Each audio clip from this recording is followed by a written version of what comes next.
Paano kung isang pirma mo lang ay kayang maligtas ang libu-libong mga tao?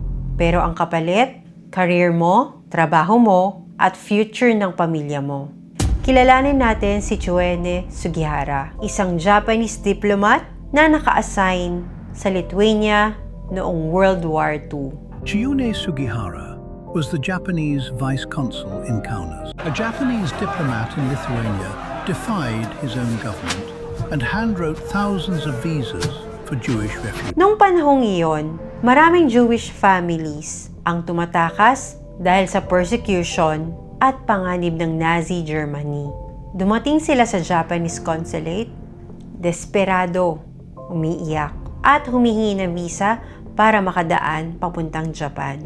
Dahil yun lang ang chance nila para mabuhay. The refugees needed Japanese transit visas to escape east through the Soviet Union. Pero may problema. Hindi pinayagan si Sugihara ng Japanese government na basta-basta magbigay ng visa. Ilang beses siyang humingi ng approval, pero hindi siya pinayagan. Sugihara cabled Tokyo for permission. Tokyo said no. He cabled again. Tokyo said no again. So he stopped asking. At doon nagsimula ang pinakamabigat na desisyon ng buhay niya. Susunod ba siya sa utos o susundin niya ang konsensya niya? Pinili ni Sugihara ang humanity.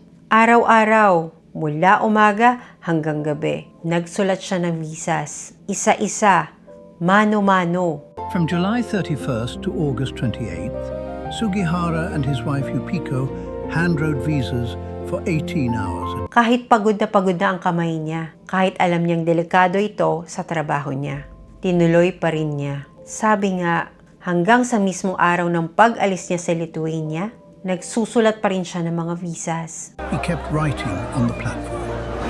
As the train pulled away on September 4, 1940, witnesses say he was still signing names and tossing them through the window into the crowd.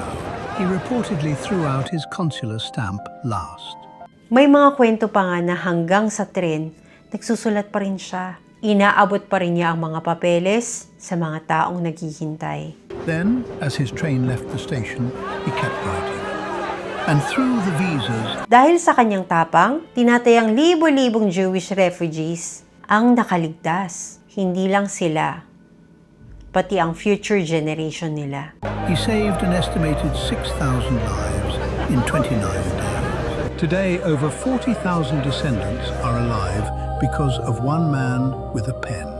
Pero pagkatapos ng gera, hindi siya agad kinilala. Nawala ang diplomatic career niya at namuhay ng tahimik. Hinanap siya ng mga taong nailigtas niya at nalaman ng buong mundo ang ginawa niya. Si Chiune Sugihara ay tinawag na Japanese Schindler. He spent the rest of his life selling light bulbs to feed his family.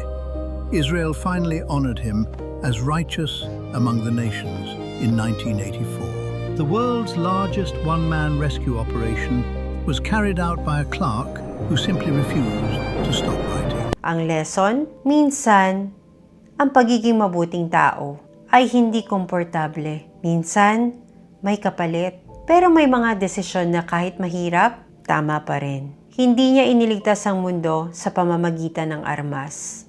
Iniligtas niya ang libo-libong buhay sa pamamagitan ng papel, tinta, at konsensya. Sabi nga nila, do what is right because it is right even when no one is watching. This is Ayumi J, sharing insights and stories. Let's explore more about Japan together. Allow me to reintroduce myself. My name is...